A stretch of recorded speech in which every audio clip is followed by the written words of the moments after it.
Welcome back, everybody. Today we're doing a review of the Aimpoint H2 micro optic that you see here. I've had this one for quite a while. We've shot it on tons of guns. It's got a lot of rounds through at this point. First and foremost, I'm a fan of Aimpoints. You guys know that who watch the channel. Really the only downside to Aimpoints, in my opinion, is the price point. But certainly I have tons of them. I've bought tons of them. And I keep buying them because I'm happy with them. So what we're going to do now is get into the details on the H2 itself, then compare it to the H1 and then the T2. So that way you guys can have a better idea of, if you're in the market for an Aimpoint micro dot sight, which one you should be looking at and which one you prefer, which one meets your needs, and so on. So without further ado, we'll get into those details.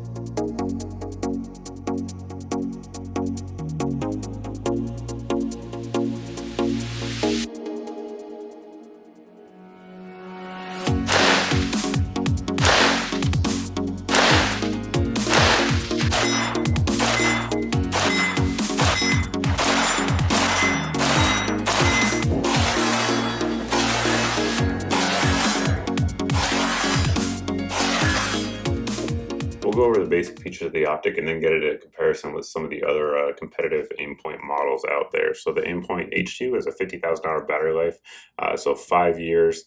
I don't know what setting that's actually quoted on, but from personal experience, I can tell you I had a Pro that was about middle of the pack setting, if you will, in terms of brightness, and that one died after just over 4 years. The battery did. We put a new one in there, and it's still working fine, obviously.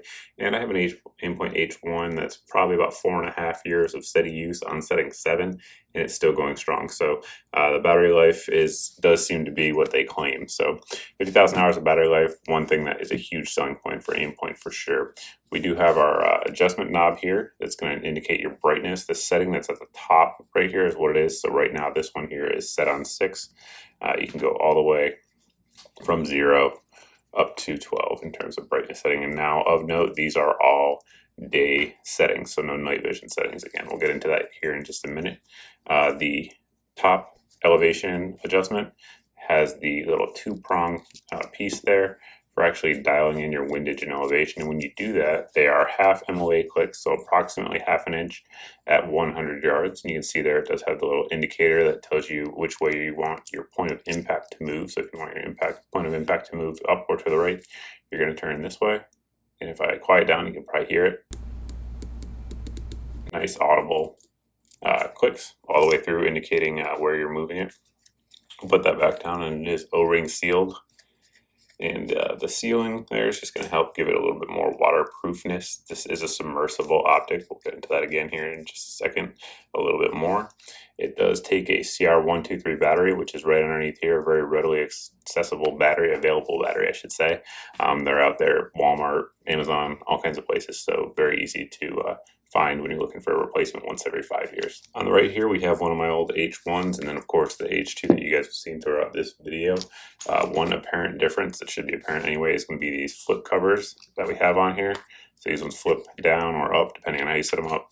And these ones are clear. Of note, I've seen actual black ones. I guess actually you'll see that here in just a second. So it ships with kind of either one, I guess you could say. I prefer the clear, so I wish they would stick with that. But I have seen black ones out there, and of course the old H1 came with these bikini covers that suck and I never use.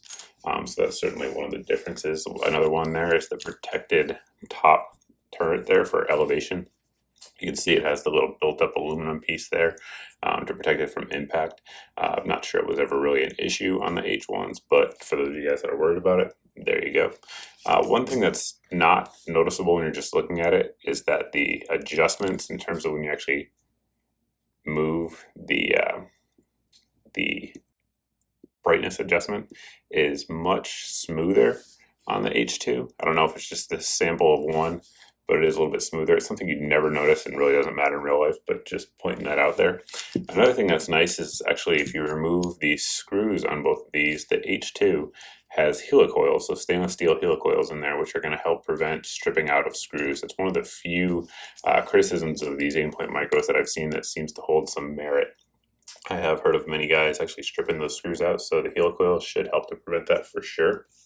One thing that's also very nice is, if you guys remember in my Aimpoint T1 video I did, the T1 had sort of a slash for a dot.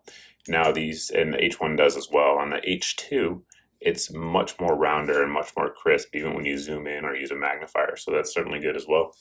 The H1 is also going to have a little bit more of a bluish tint when you look through it, and the H2 is going to be much clearer. And one thing, I'm not sure how well the camera captures this, but if you see here on the H2, the angle of the front lens is much sort of steeper, and I think that's actually probably one of the reasons why you have a little bit of a crisper dot and a little less slash on there. That's just me hypothesizing. I'm not 100% sure on that, but it is something to point out. And the same is true on the T2 versus the T1. Next, we're going to compare the Aimpoint H2 to the T2. So this T2 here actually has one of those black covers I was talking about earlier. So there you go. I definitely prefer the clear. I'm not really sure why they go with black, but it has shipped with both, as you see here.